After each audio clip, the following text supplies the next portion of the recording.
नमस्कार, मैं अदिति और आप देख रहे हैं न्यूज़ फॉर नेशन। सावन का महीना चल रहा है और कहते हैं कि भगवान भोलेनाथ को प्रसन्न करना बेहद आसान होता है। लेकिन आइए आज आपको बताते हैं शिव पुराण में वर्णित एक अमृत विधि जिससे भगवान भोलेनाथ को प्रसन्न करना और भी आसान हो जाएगा और उनकी विशेष कृपा भी आप पर बरसेगी। सावन का महीना भगवान शिव की भक्ति के लिए सबसे पावन माना जाता है। इस मास में भक्तगण जलाभिषेक, रुद्राभिषेक और व्रत के माध्यम से महादेव को प्रसन्न करने का प्रयास करते हैं। शिव पुराण में विशेष रूप से बताया गया है कि यही सावन में भगवान शिव की अमृत विधि से पूजा की जाए तो न केवल सभी मनोकामनाएं पूर्ण होती हैं, बल्कि जीवन में कभी न खत्म होने वाले सुख की भी प्राप्ति होती है। शिव पुराण के अनुसार एक बार सभी ऋषियों ने सूत जी से शिव पूजन की विधि जानने की जिज्ञासा प्रकट की। तब सूत जी ने बताया कि यह वही विधि है जिसे व्यास जी ने संत कुमार से सीखा था, उपमन्यु जी ने सुना और भगवान श्री कृष्ण को सुनाया। यही ज्ञान अब ब्रह्मा और नारद के संवाद के रूप में भक्तों को प्राप्त हो रहा है। यह पूजन विधि न केवल सुखमय और निर्मल जीवन की ओर ले जाती है, बल्कि भक्त को रोग, शोक, शत्रु पीड़ा और दरिद्रता से भी मुक्ति दिलाती है। आइए अब आपको बताते हैं शिव पूजन की अमृत विधि। पहला, ब्रह्म मुहूर्त में उठ के ध्यान करें। पूजन की शुरुआत ब्रह्म मुहूर्त में उठने से होती है। उठने के बाद नित्य क्रम करें और स्नान के पश्चात स्वच्छ वस्त्र धारण करें। इसके बाद गुरु और भगवान शिव का स्मरण करें। तीर्थ स्थलों का ध्यान करें, फिर विष्णु और ब्रह्मा जी का स्मरण करते हुए मंत्र पाठ करें और मन को स्थिर करें। दूसरा, अपनी पूजा गणेश पूजन से आरंभ करें।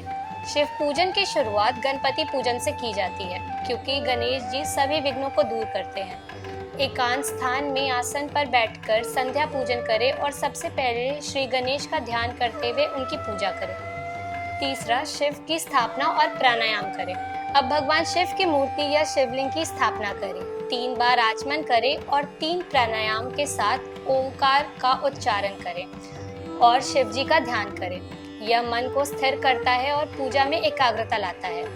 चौथा, कलश और नंदी पूजन। कलश को कुश से ढकें और उसमें कुशा से ही जल डालें। आचमन पात्र में चीनी, कपूर, बरगद की जड़ और तमाल का चूर्ण मिलाएं।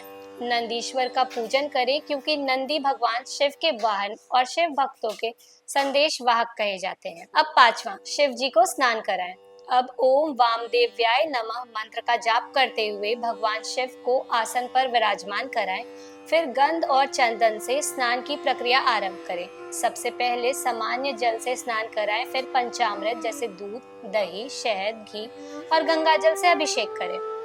इस दौरान ओंकार का जाप करते रहें और शिव मंत्रों जैसे ओम नमः शिवाय, महामृत्युंजय मंत्र, रुद्र मंत्र, शांति मंत्र आदि का उच्चारण करते हुए शिवलिंग पर जल की धारा, कुश, कपूर, चंदन, फूल आदि अर्पित करें। उसके बाद आइए अब आपको बताते हैं पूजा की संपूर्ण सामग्री। अब भगवान शिव को धूप, दीप, नैवेद्य, तांबूल पत्र, बेल पत्र और सफेद फूल अर्पित करें। उनके चरणों में फूल चढ़ाएं और हाथ में फूल लेकर उन्हें प्रणाम करें। उसके बाद क्षमा प्रार्थना और आशीर्वाद की याचना करें। पूजा के अंत में शिव जी से क्षमा मांगे कि पूजा के दौरान यदि कोई भूल हुई हो तो उन्हें क्षमा कर दें। कहे, हे कल्याणकारी महादेव, आपके पूजन के दौरान मैंने जाने अनजाने में जो भी सत्कर्म किए हो वे सफल हो। इसके बाद स्वसित वाचन करें और आशीर्वाद प्राप्त करें। महादेव से प्रार्थना करें कि हर जन्म में आपकी भक्ति बनी रहे और आप ही मेरे प्राणदाता हो। शिव पुराण में वर्णित इस अमृत विधि से शिव जी की पूजा करने वाले को न केवल सांसारिक सुखों की प्राप्ति होती है, बल्कि वह भोग के साथ साथ मोक्ष का अधिकारी भी बनता है। ऐसे व्यक्ति को धन, संतान, यश, स्वास्थ्य और मानसिक शांति जैसे फल मिलते हैं। उसका जीवन सत्कर्मों से परिपूर्ण होता है और वह सभी विपत्तियों से मुक्त रहता है। तो इस सावन इस दिव्य विधि से भगवान शिव की पूजा करें और उनका आशीर्वाद प्राप्त करें। बाकी की तमाम अपडेट्स के लिए बने रहे न्यूज़ फॉर नेशन के साथ। धन्यवाद।